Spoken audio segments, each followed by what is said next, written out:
The moment she whispered those words, the airport terminal around us seemed to disappear. Travelers hurried past with rolling suitcases, children laughed near the windows, and boarding announcements echoed through the bright afternoon, but all I could hear was the trembling honesty in her voice. She wasn't asking for a vacation. She wasn't asking for company. She was asking for one final chance to believe that someone would choose to stay.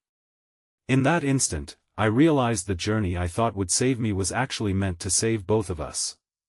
If you believe that kindness can heal invisible wounds, that forgiveness can change a life, and that everyone deserves a second chance, please like this video, leave a heartfelt comment, share it with someone who needs hope today, and subscribe to our channel to become part of our community that believes love often arrives when we least expect it.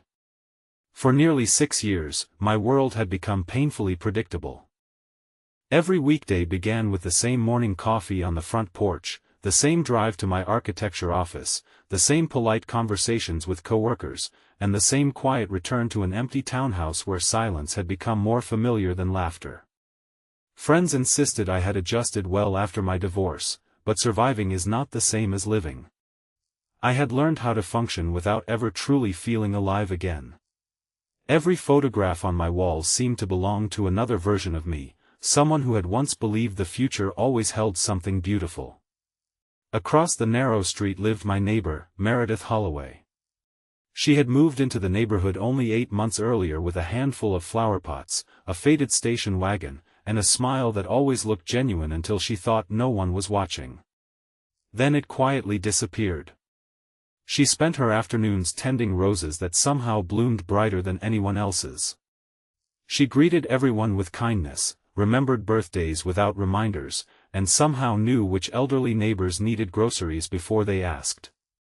Yet there was a loneliness around her that reminded me of my own, though hers seemed wrapped in determination rather than resignation. We became neighbors first, then casual friends.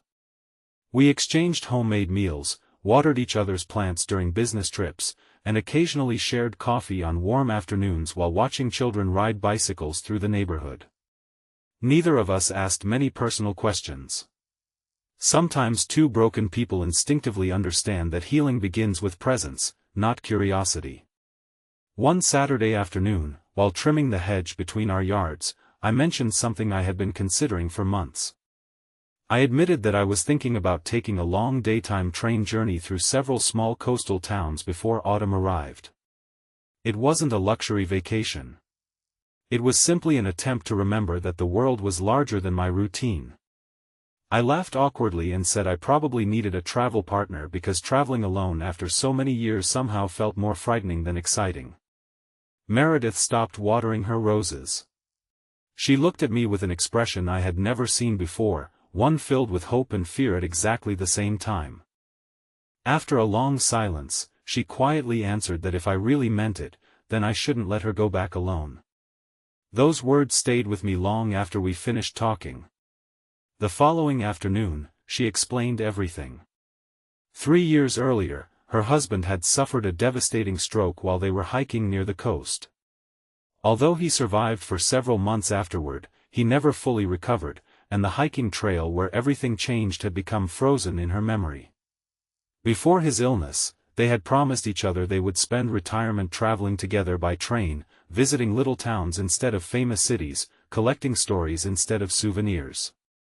After he passed away, she canceled every reservation they had ever planned. Every ticket became another reminder of dreams that would never happen. She admitted she had almost sold her house because every room echoed with memories, but she feared running away would only carry her grief somewhere else. Listening to her, I realized my loneliness had always centered on what I had lost. Hers centered on promises she had never been able to keep. 2 weeks later, we boarded the first train under brilliant afternoon sunshine. Neither of us knew exactly what we expected. The journey began awkwardly. We talked about ordinary things, the scenery, local bakeries, old bridges, favorite books. It felt safe to remain on the surface. But something about endless landscapes rolling past large train windows slowly loosened the locks around our hearts. By the third day, we were laughing more than either of us had in years. We discovered hidden bookstores where owners recommended forgotten novels. We ate fresh pastries at tiny stations where everyone seemed to know each other by name. We walked along bright coastal paths with the sea sparkling beneath afternoon sunlight, collecting smooth stones simply because they looked beautiful. For the first time in years, I caught myself making plans beyond next Monday. Then everything changed. While visiting a quiet seaside village, Meredith suddenly froze outside a small cafe overlooking the cliffs. She recognized it immediately. It was the exact cafe where she and her husband had eaten lunch only hours before his stroke years earlier. Her face turned pale. She couldn't move. Every joyful step we had taken over the previous days seemed to vanish beneath memories too painful to escape. She whispered that maybe coming had been a terrible mistake. We sat together on a nearby bench overlooking the ocean. Neither of us spoke for several minutes. Sometimes grief doesn't need advice. Sometimes it simply needs someone willing to remain beside it. Eventually she confessed something she had never told anyone. After her husband died, she blamed herself every single day. She believed that if they had chosen another hiking trail, another cafe, another destination, perhaps everything would have been different. She carried invisible guilt heavier than any suitcase. I quietly shared something I had hidden as well. After my marriage ended, I convinced myself I wasn't worth choosing anymore. I buried myself in work because blueprints were easier than emotions. Buildings followed rules. Hearts did not. For years I had mistaken isolation for independence. She reached over and squeezed my hand. No dramatic speeches. No impossible promises. Just two ordinary people admitting they had been surviving instead of living. The following afternoon, we returned to the cafe together. Instead of avoiding it, Meredith walked inside. She ordered the exact meal she and her husband had shared years earlier. She smiled through tears while telling me stories about the man everyone else had slowly stopped mentioning. She laughed about his terrible singing voice, his habit of buying postcards without ever mailing them, and the ridiculous hat he insisted brought good luck. For the first time, her memories sounded less like wounds and more like treasured photographs. Before leaving, she placed one small white flower beside the nearby memorial overlooking the cliffs. Not as a goodbye. As a thank you. Watching her stand beneath the warm afternoon sun, shoulders no longer bent beneath invisible weight, I realized healing rarely arrives all at once. It arrives one honest conversation, one forgiven memory, one shared journey at a time. Our trip continued. We visited villages filled with musicians performing in sunny squares. We volunteered for an afternoon helping restore an old community garden. We met strangers whose kindness reminded us how connected people truly are. Everywhere we traveled, daylight seemed brighter because we were finally paying attention to it. When the journey finally ended several weeks later, we returned home different from the people who had left. Neighbors immediately noticed the change. Meredith laughed more freely. I smiled without forcing it. Our front porches slowly became gathering places where neighbors shared coffee, celebrated birthdays, exchanged recipes, and supported one another through difficult seasons. The loneliness that once lived on our street quietly gave way to friendship. Months later, Meredith received a letter she had almost forgotten about. Years earlier she had applied to volunteer with a charity that organized daytime excursions for seniors who had lost spouses and become isolated. The organization finally had an opening. She hesitated. Old fears returned. She wondered whether she was truly ready.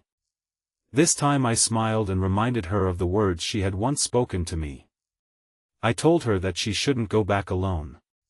She accepted the opportunity.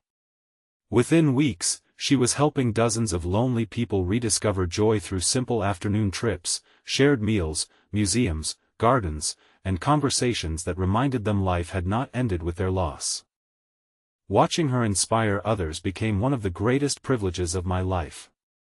As for me, I began volunteering alongside her on weekends, designing accessible community spaces where older adults and families could gather without barriers. Neither of us found happiness by searching for romance. We found purpose by helping others carry burdens that once felt impossible to bear. Our friendship became the foundation both of us had needed.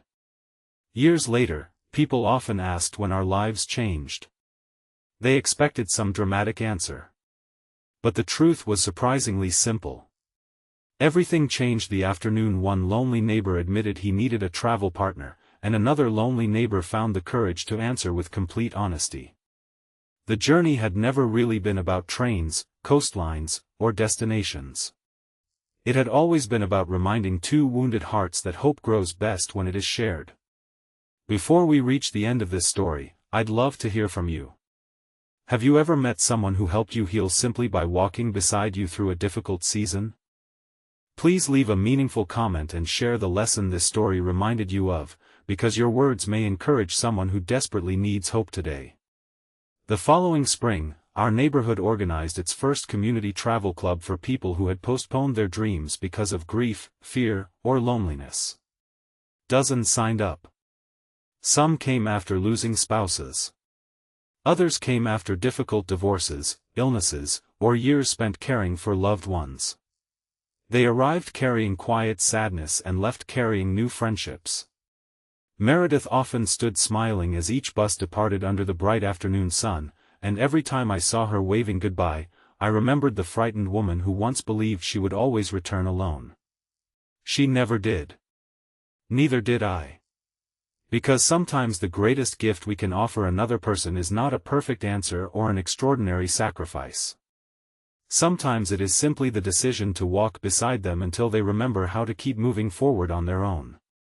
And in helping someone else find the courage to continue, we often discover that our own heart has quietly begun to heal as well.